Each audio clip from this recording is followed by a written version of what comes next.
naye bannange mbabulire okumanya gavumenti ya Museveni eri mu kutya era eri mu kweraliikirira kwegamba eri ku bunkenke naye ng'abantu abagitadde ku bunkenke tebalina yadde akayiso.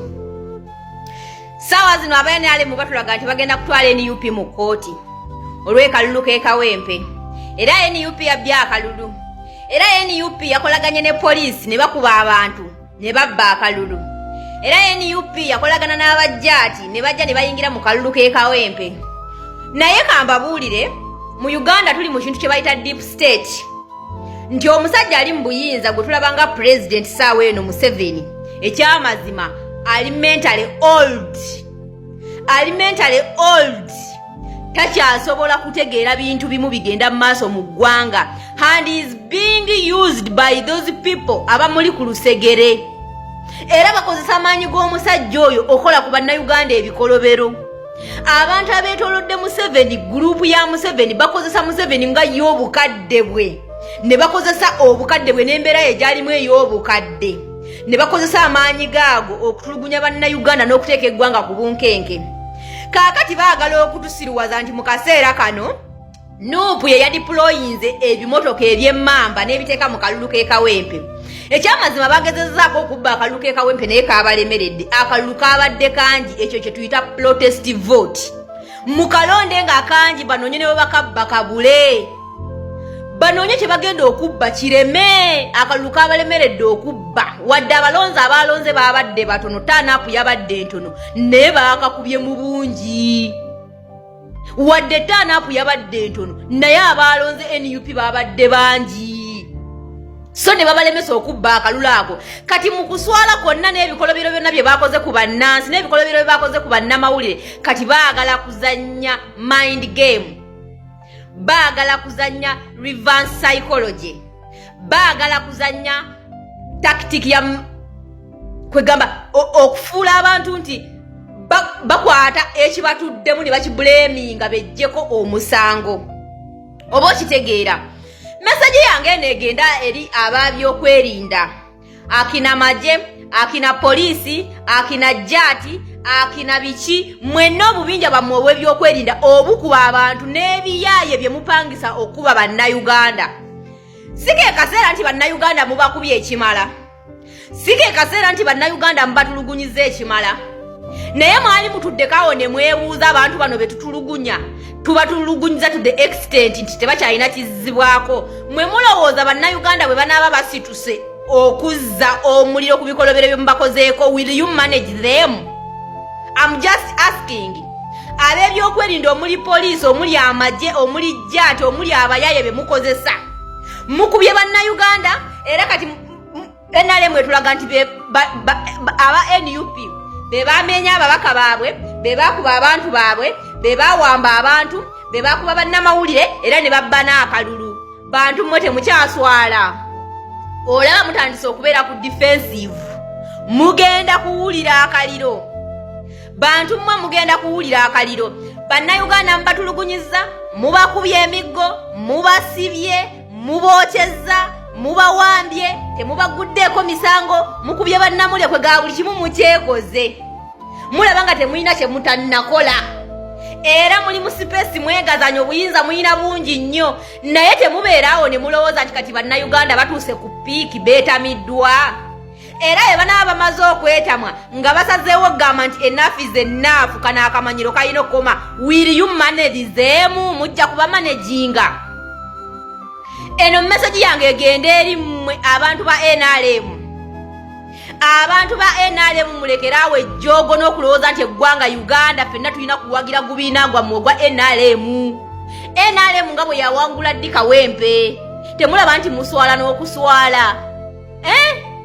Temulaba nti muswala n'okuswala. Bwe muba mulaba nga eggwanga libalemye nti kati Kyagulanyi yaduumira n'amagye ne gajja ku kkubo, nti Kyagulanyi yakozesa ab'ebyokwerinda ensobi n'ebikolobero n'okumenya amateeka, muve mu buyinza mu bukwase Kyagulanyi.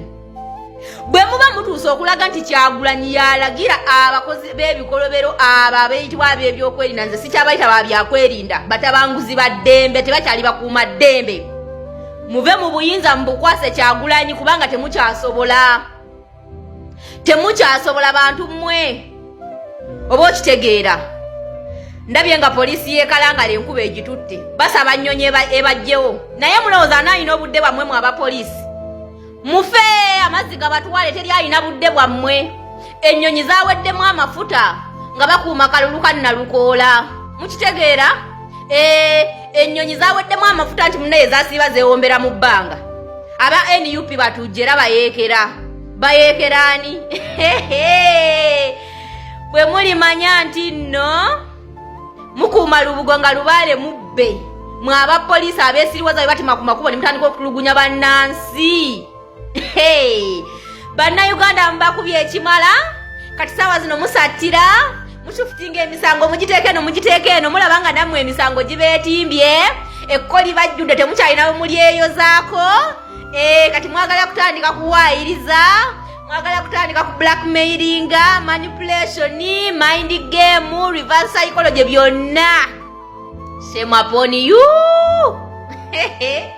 Shame upon you people. Nze waliwo n'ebintu byonna neŋŋamba these people tebakyaswala. You have Bank of Uganda, you have army, you have police, you have judiciary, you have parliament. A constitution wagiteeka wano kyotayagala kyokuulamu neera n'omaana oyimirira ku magulu abiri mbu you are taking your opponents in court mbu baakubye akalulu. Who are you? Who told you that you have to win? Ate n'ekirala ndaba muli mu kusetinga presidency. Mukole ebikolobero ku bannayuganda era muli mu kulaga international community nti wadde akalulu kabaamu amagye nakina era kakyali democratic tusobola okulangirira eyawangudde.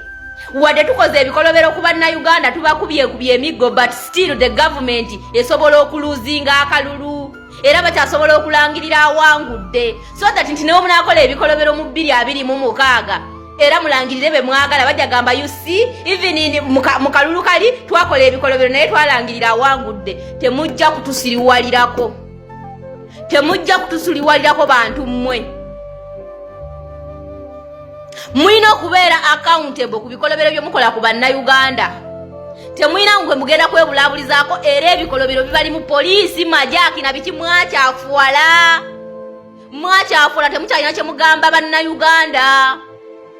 Nalabye UPDF yeteesezaayo ekipapula nti yeetondera bannayuganda mubeetondera bavaamu amaaso gaddemu abamenyeka amagulu gawone oba abayokyebwa paasi abaatulugunyizibwa mbukati ebikolobero bye babakolako byabaweddeko era byabavuddeko kwetonda we cannot accept your apologies. Kyetwagala kiri ekintu kimu mulekeraawo okukuba bannayuganda mulekeraawo okutulugunya bannayuganda mulekeraawo okukijjanya bannayuganda mulekeraawo okuwamba n'okutta bannayuganda. We don't need your apology.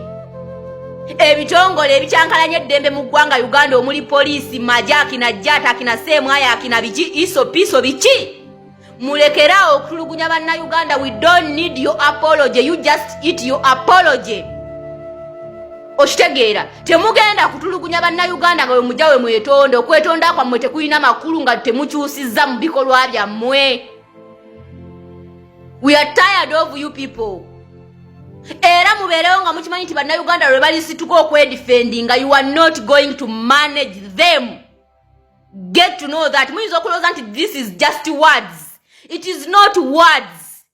It is the reality. Ugandans are fed up with you. Really totally tired of you people. And sawa we bagenda okusituka nti they have to defend themselves from you people. You are not going to manage us.